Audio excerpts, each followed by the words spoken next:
This is the 42nd talk in this collection, and it's entitled Two Faces of Reality. And this was also, like Dhamma-nature, it was first published in Bodhinyana, which was the first book that was done of Luang Por Chah's teachings in English. And this was a discourse delivered to the assembly of monks after the recitation of the Patimokkha, the monks' disciplinary code at Wat Pah Pong during the Rains Retreat of 1976. The two faces of reality. In our lives we have two possibilities: indulging in the world or going beyond the world. The Buddha was someone who was able to free himself from the world and thus realized spiritual liberation. In the same way, there are two types of knowledge: knowledge of the worldly realm and knowledge of the spiritual, or true wisdom. If we've not yet practiced and trained ourselves, no matter how much knowledge we have, it's still worldly, and thus cannot liberate us. Think, and really look closely. The Buddha said that the things of the world spin the world around. Following the world, the mind is entangled in the world. It defiles itself whether coming or going, never remaining content. Worldly people are those who are always looking for something, never finding enough. Worldly knowledge is really ignorance. It isn't knowledge with clear understanding. Therefore, there is never an end to it. It revolves around the worldly goals of accumulating things, gaining status, seeking praise and pleasure. It's a massive delusion which has us stuck fast. Once we get something, there's jealousy, worry and selfishness. And when we feel threatened and can't ward it off physically, we use our minds to invent all sorts of devices, right up to weapons and even nuclear bombs, only to blow each other up. Why all this trouble and difficulty? This is the way of the world. The Buddha said that if one follows it around, there is no reaching an end. So, come to practice for liberation. It isn't easy to live in accordance with true wisdom, but whoever earnestly seeks the path and fruit and aspires to Nibbana will be able to persevere and endure. Endure being contented and satisfied with little, eating little, sleeping little, speaking little, and living in moderation. By doing this, we can put an end to worldliness. If the seed of worldliness has not yet been uprooted, then we are continually troubled and confused in a never-ending cycle. Even when you come to ordain, it continues to pull you away. It creates your views, your opinions. It colours and embellishes all your thoughts. That's the way it is. People don't realize. They say that they'll get things done in the world. It's always their hope to complete everything. Just like a new government minister who's eager to get started with his new administration. He thinks he has all the answers, so he carts away everything of the old administration saying, "Look out, I'll do it all myself." That's all they do, cart things in and cart things out, never getting anything done. They try, but they never reach any real completion. You can never do something which will please everyone. One person likes a little, another likes a lot. One likes short, one likes long. One likes salty, some like spicy. To get everyone together and in agreement just cannot be done. All of us want to accomplish something in our lives, but the world, with all of its complexities, makes it almost impossible to bring about any real completion. Even the Buddha, born with all the opportunities of a noble prince, found no completion in the worldly life. The trap of the senses. The Buddha talked about desire and the 6 things by which desire is gratified: sights, sounds, smells, tastes, touch and mind objects. Desire and lust for happiness, for suffering, for good, for evil and so on pervade everything. Sights. There isn't any sight that's quite the same as that of a woman, is there? Doesn't a really attractive woman make you want to look? One with a really attractive figure comes walking along, suck, suck, suck, suck, suck, suck. That's what it says. You can't help but stare.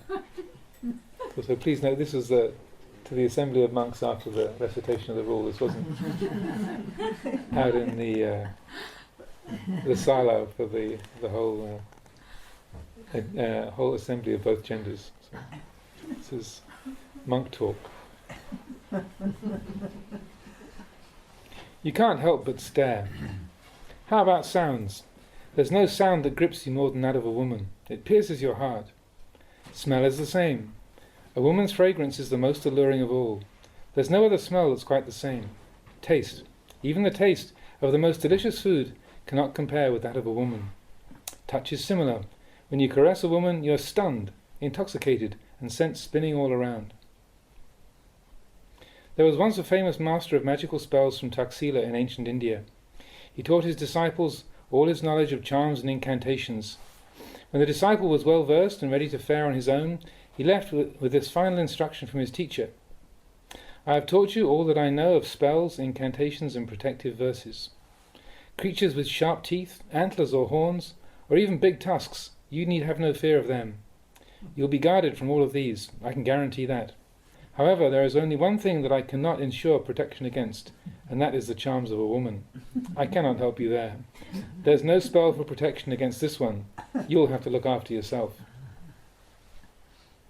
Mental objects arise in the mind.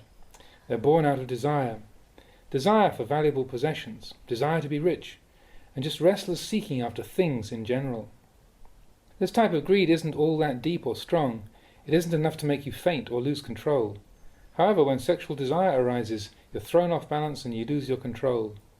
You'd even forget those who raised you and brought you up, your own parents. The Buddha taught that the objects of our senses are a trap of Mara. Mara should be understood as something which harms us. The trap is something which binds us, the same as a snare. It's a trap of Maras, a hunter's snare, and the hunter is Mara. If animals are caught in the hunter's trap, it's a sorrowful predicament. They're caught fast and held waiting for the owner of the trap. Have you ever snared birds? The snare springs and boop, caught by the neck. A good strong string now holds it fast. Wherever the bird flies, it cannot escape. It flies here and it flies there, but it's held tight, waiting for the owner of the snare. When the hunter comes along, that's it. The bird is struck with fear. There's no escape. The trap of sights, sounds, smells, tastes, touch, and mind objects is the same. They catch us and bind us fast. If you attach to the senses, you're the same as a fish caught on a hook. When the fisherman comes, struggle all you want, but you can't get loose. Actually, you're not caught like a fish. It's more like a frog. A frog gulps down the whole hook right to its guts. A fish just gets it caught in the mouth. Anyone attached to the senses is the same. Like a drunk whose liver is not yet destroyed, he doesn't know when he's had enough. He continues to indulge and drink carelessly. He's caught and later suffers illness and pain. A man comes walking along a road. He's very thirsty from his journey and is craving a drink of water. The owner of the water says, "You can drink this water if you like. The colour is good, the smell is good, the taste is good. But if you drink it, you'll become ill. I must tell you this beforehand. It'll make you sick enough to die, or nearly die." The thirsty man doesn't listen. He's as thirsty as a person after an operation who's been denied water for 7 days. He's crying for water. It's the same with a person thirsting after the senses. The Buddha taught that they are poisonous. Sights, sounds, smells, tastes, touch and mind objects are poison. They're a dangerous trap. But this man is thirsty and he doesn't listen. Because of his thirst, he's in tears crying, "Give me water, no matter how painful the consequences, let me drink." So he dips out a bit and swallows it, finding it very, very tasty. He drinks his fill and gets so sick that he almost dies. He didn't listen because of his overpowering desire. This is how it is for a person caught in the pleasures of the senses. He drinks in sights, sounds, smells, tastes, touch and mind objects. They're all very delicious. So he drinks without stopping, and there he remains, stuck fast until the day he dies. The worldly way and liberation. Some people die. Some people almost die. That's how it is to be stuck in the way of the world. Worldly wisdom seeks after the senses and their objects. However wise it is, it's only wise in a worldly sense. No matter how appealing it is, it's only appealing in a worldly sense. However much happiness it is, it's only happiness in a worldly sense. It isn't the happiness of liberation. It won't free you from the world. We have come to practice as monks in order to penetrate true wisdom, to rid ourselves of attachment. Practice to be free of attachment. Investigate the body, investigate everything around you until you become wearied and fed up with it all, and then dispassion will set in. Dispassion will not arise easily, however, because you still don't see clearly. We come and ordain. We study, we read, we practice, we meditate. We determine to make our minds resolute, but it's hard to do. We resolve to do a certain practice. We say that we'll practice in this way. Only a day or two goes by, maybe just a few hours pass, and we forget about it all. When we remember, we try to make our minds firm again, thinking, this time I'll do it right. Shortly after that, we're pulled away by one of our senses, and it all falls apart again. So we have to start all over again. This is how it is. Like a poorly built dam, our practice is weak. We are still unable to see and follow true practice. And it goes on like this until we arrive at true wisdom. Once we penetrate to the truth, we're freed from everything. Only peace remains. Our minds aren't peaceful because of our old habits. We inherit these because of our past actions, and they thus follow us around and constantly plague us. We struggle and search for a way out, but we're bound by them, and they pull us back. These habits don't forget their old grounds.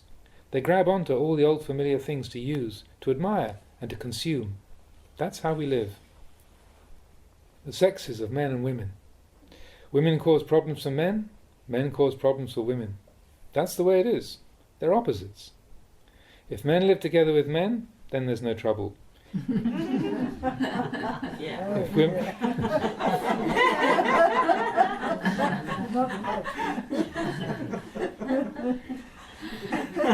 Just war. If women live together with women, then there's no trouble.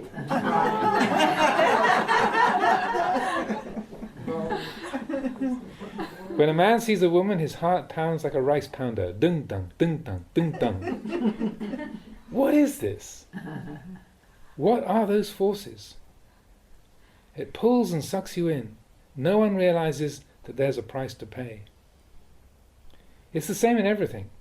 No matter how hard you try to free yourself, until you see the value of freedom and the pain in bondage, you won't be able to let go.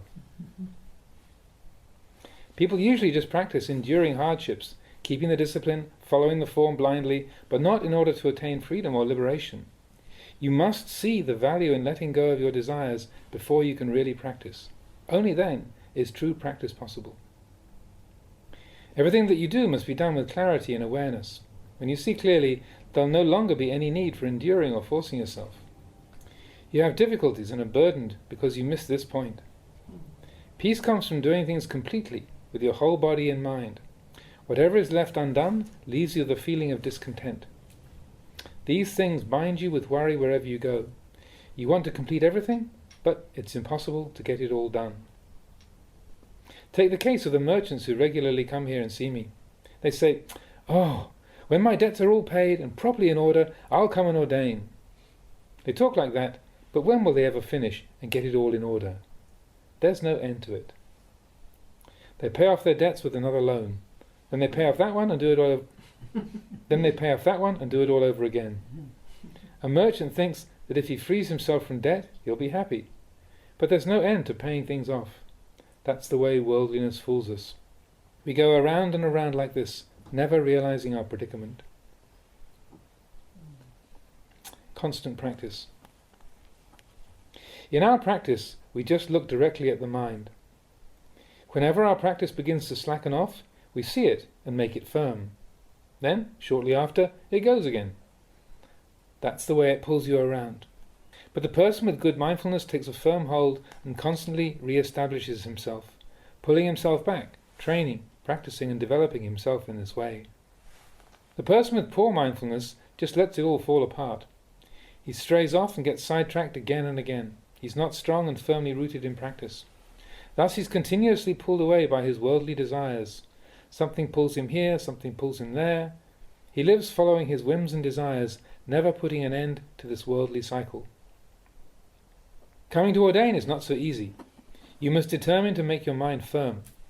You should be confident in the practice, confident enough to continue practicing until you become fed up with both your likes and your dislikes, and see in accordance with truth.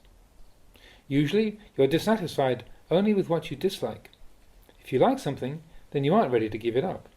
You have to become fed up with both what you like and what you dislike, your suffering and your happiness. You don't see that this is the very essence of the Dhamma. The Dhamma of the Buddha is profound and refined. It isn't easy to comprehend. If true wisdom has not yet arisen, then you can't see it. You don't look forward and you don't look back.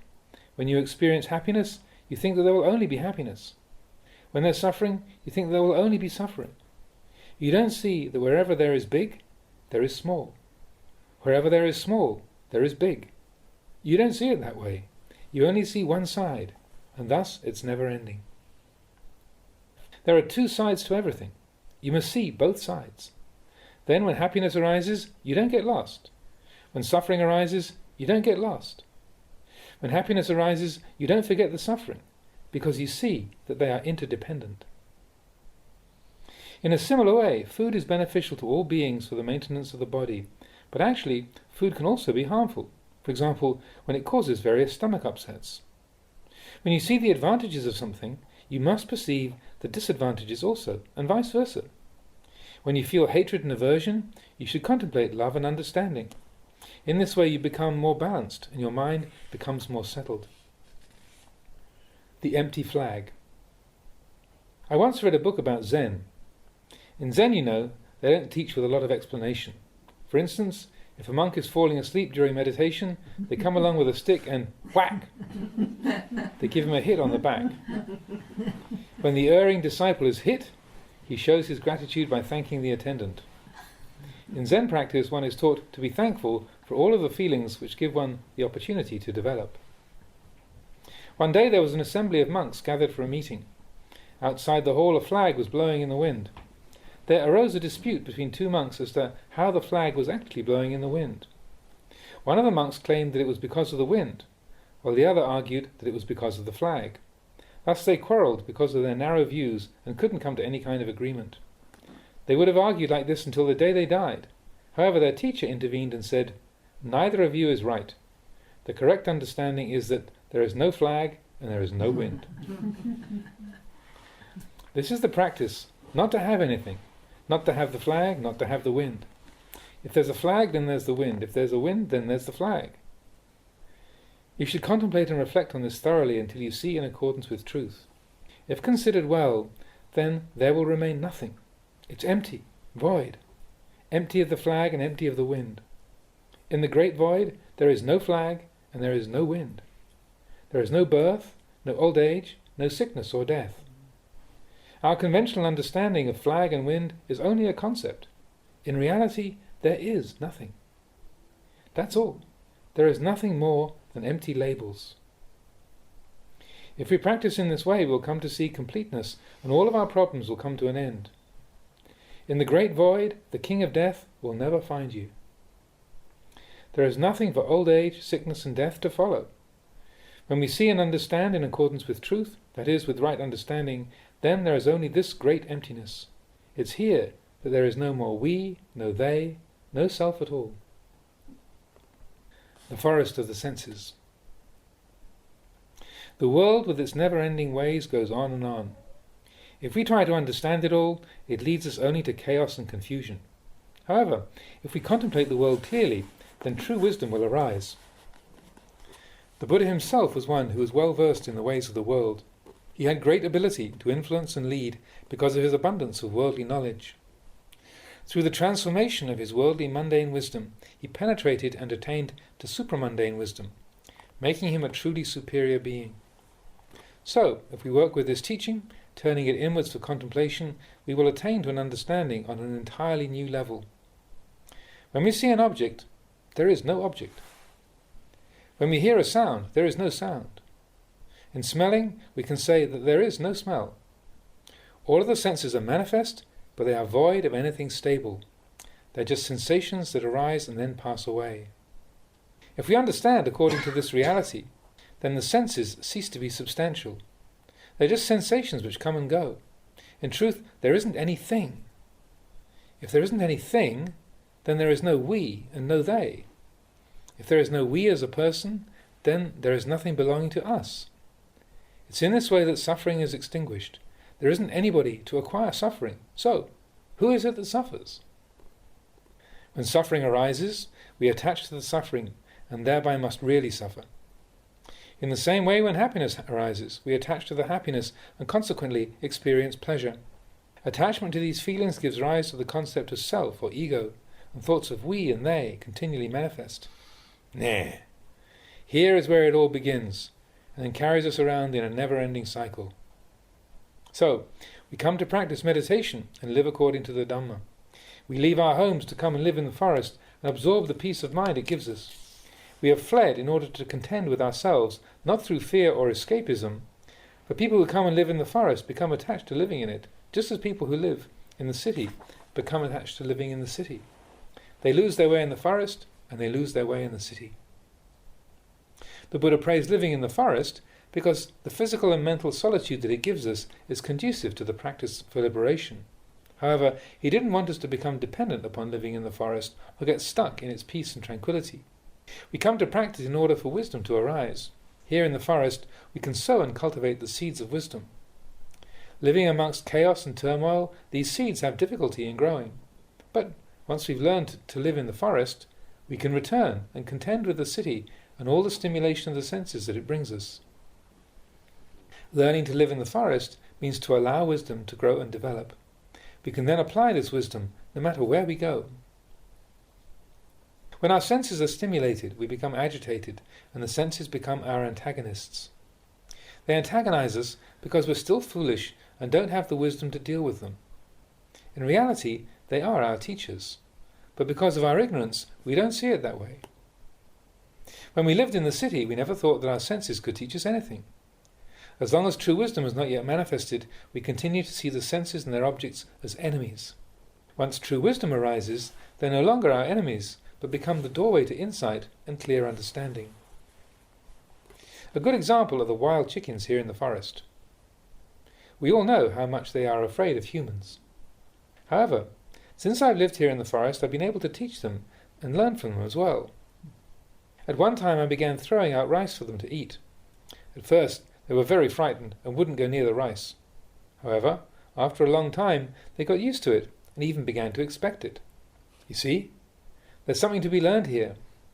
They originally thought that there was danger in the rice, that the rice was an enemy.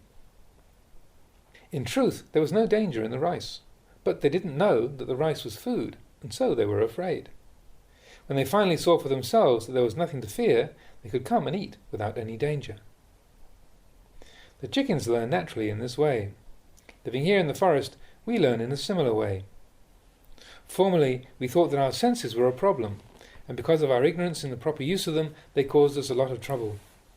However, by experience in practice, we learn to see them in accordance with the truth. We learn to make use of them, just as the chickens could use the rice. Then we no longer see them as opposed to us, and then our problems disappear. As long as we think, investigate and understand wrongly, these things will appear to oppose us. But as soon as we begin to investigate properly, that which we experience will bring us to wisdom and clear understanding, just as the chickens came to their understanding. In this way, we can say they practiced vipassana. They know in accordance with truth. It's their insight. In our practice, we have our senses as tools which, when rightly used, enable us to become enlightened to the Dhamma. This is something which all meditators should contemplate. When we don't see this clearly, we remain in perpetual conflict. So, as we live in the quietude of the forest, we continue to develop subtle feelings and prepare the ground for cultivating wisdom. Don't think that when you've gained some peace of mind living here in the quiet forest, that that's enough. Don't settle for just that. Remember that we have to cultivate and grow the seeds of wisdom. As wisdom matures and we begin to understand in accordance with the truth, we will no longer be dragged up and down. Usually, if we have a pleasant mood, we behave one way. And if we have an unpleasant mood, we behave another way. We like something and we're up. We dislike something and we're down. In this way, we're still in conflict with enemies. When these things no longer oppose us, they become stabilized and balance out. They're no longer ups and downs or highs and lows. We understand these things of the world and know that that's just the way it is. It's just worldly Dhamma.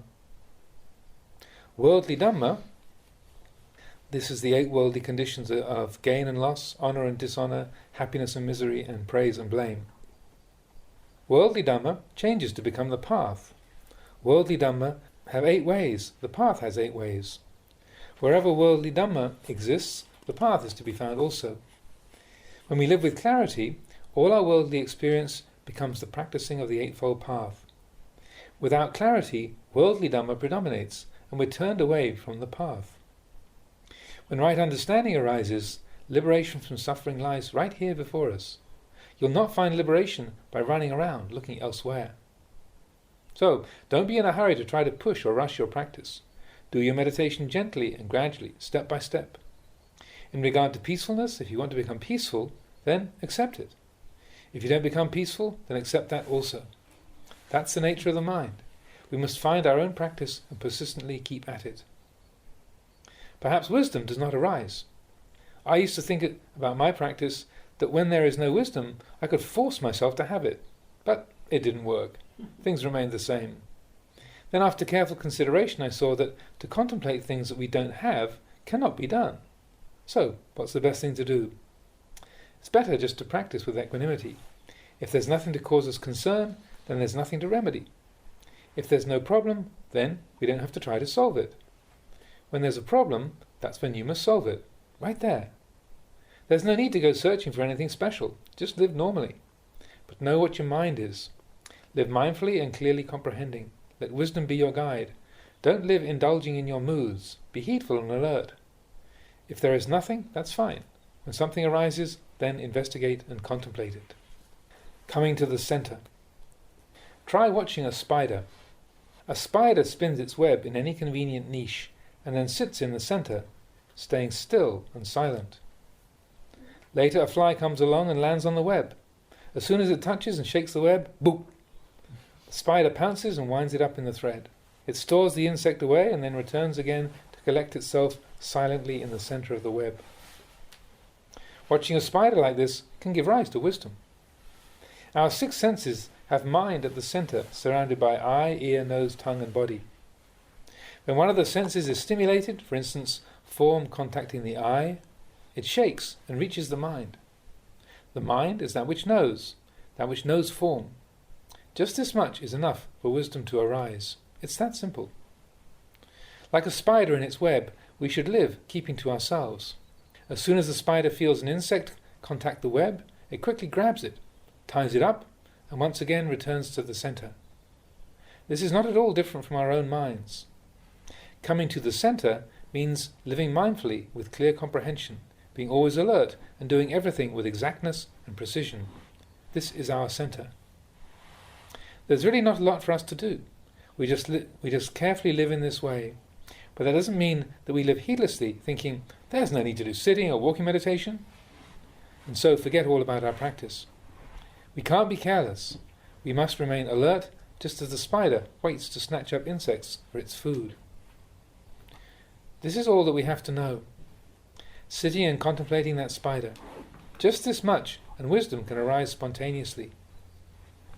Our mind is comparable to the spider. Our moods and mental impressions are comparable to the various insects. That's all there is to it. The senses envelop and constantly stimulate the mind. When any of them contact something, it immediately reaches the mind. The mind then investigates and examines it thoroughly, after which it returns to the center. This is how we abide, alert, acting with precision, and always mindfully comprehending with wisdom. Just this much and our practice is complete. This point is very important. It isn't that we have to do sitting practice throughout the day and night, or that we have to do walking meditation all day and all night long. If this is our view of practice, then we are really going to make it difficult for ourselves. We should do what we can according to our strength and energy, using our physical capabilities in the proper amount. It's very important to know the mind and the senses well, know how they come and go, how they arise and how they pass away. Understand this thoroughly. In the language of Dhamma, we can also say that, just as the spider traps the various insects, the mind binds up the senses with anicca, dukkha, anatta, impermanence, unsatisfactoriness, and not self. Where can they go? We keep them for food. These things are stored up away as our nourishment. That's enough. There's no more to do. Just this much. This is the nourishment for our minds, nourishment for one who is aware and understanding. If you know that these things are impermanent, bound up with suffering, and that none of it is you, then you'd be crazy to go after them. If you don't see clearly in this way, then you must suffer. When you take a good look and see that these things are really impermanent, Even though they may seem worth going after, really, they're not. Why do you want them when their nature is pain and suffering? It's not ours. There is no self. There's nothing belonging to us. So, why are you seeking after them? All problems are ended right here. Where else will you end them? Just take a good look at the spider and turn it inwards. Turn it back onto yourself. You will see that it's all the same. When the mind has seen anicca dukkha anatta, it lets go and releases itself. It no longer attaches to suffering or to happiness. This is the nourishment for the mind of one who practices and really trains himself. That's all. It's that simple. You don't have to go searching anywhere. So, no matter what you're doing, you are there. No need for a lot of fuss and bother. In this way, the momentum and energy of your practice will continuously grow and mature. Escape. This momentum of practice leads us towards freedom from the cycle of birth and death. We haven't escaped from that cycle because we still insist on craving and desiring. We don't commit unwholesome or immoral acts, but doing this only means that we're living in accordance with the Dhamma of morality. For instance, the chanting when people ask that all beings not be separated from the things that they love and are fond of. If you think about it, this is very childish. It's the way of people who still can't let go. This is the nature of human desire. Desire for things to be other than the way they are, wishing for longevity, hoping that there is no death or sickness. This is how people hope and desire. When you tell them that whatever desires they have which are not fulfilled cause suffering, it clobbers them right over the head. What can they say? Nothing, because it's the truth. You're pointing right at their desires. When we talk about desires, we know that everyone has them and wants them fulfilled, but nobody is willing to stop. Nobody really wants to escape. Therefore, our practice must be patiently refined down. Those who practice steadfastly, without deviation or slackness, have a gentle and restrained manner. Always persevering with constancy, those are the ones who will know. No matter what arises, they will remain firm and unshakable.